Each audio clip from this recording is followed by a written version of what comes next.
Good morning, H.L. DeVore here from New York, trying to provide a little bit of an update for weather for the 2018 Newport Bermuda race, and with a specific focus here on the MudRatz youth team out of Mystic, Connecticut, that my nephew Morgan Buffum is on.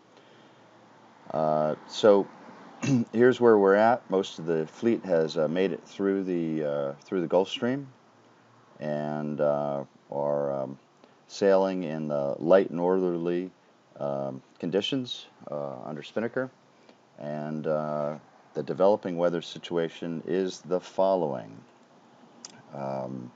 What they're going to be facing is this high pressure ridge over here is encroaching onto the race course, and that light air is going to continue to make this a slow race, but a beautiful race out there. I'm sure they have clear skies and just probably being visited by porpoise at this point south of the stream, and just good sailing.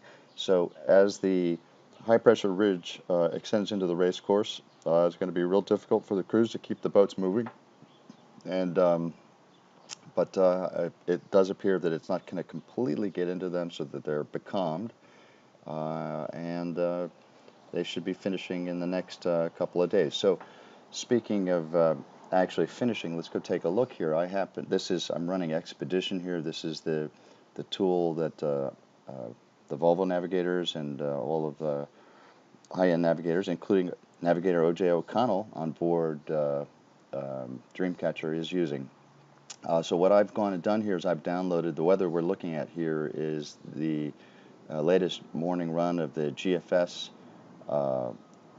model from the U.S. government, National Weather Service, and I happen to have the Dreamcatcher polars here, so I'm able to run an optimal course. And here in blue is Dreamcatcher and what it's likely that they're going to be facing as far as wind directions. So going weather, let's see, let's go to now. All right, so starting now, you can see that I can take that optimal course that is calculated based upon their polars over here, Dreamcatcher polars, and I can go and I can play them forward in time, and you can see the weather along their route down to Bermuda.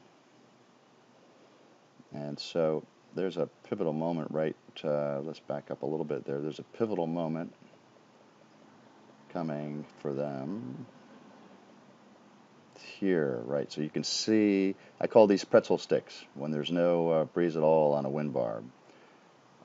So this area here, if this actually comes true, is going to be a difficult moment for them. And if we zoom in even more, we can see on their track that they would have been sailing in northerly breeze, and then the breeze as they get through this ridge is going to be forward for them, and very light breeze, about 5 knots. So backing out, trying to keep this update a little bit brief, but still hopefully informative. Down the course, once they're through the ridge, what they're going to be facing is, we can look right along actually, if we look at the blue line you can see the wind barbs. What they're going to be facing is a great sail right down the course with 10 knots or so just off the starboard bow, a little bit of a beam reachiness here, and 15 knots that's showing straight into Bermuda. So they're going to have a great sail once they get through that high pressure ridge.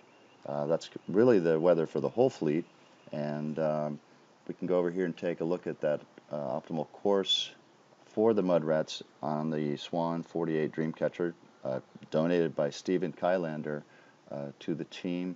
And this has got them finishing in 2 days and 16 hours from now. That would be June 17th at 9:40 in the morning. It rarely comes quite that true, but it's probably not too far off. So I'm going to call that the update. I hope you enjoyed this, and I'll try to provide another update later in the day.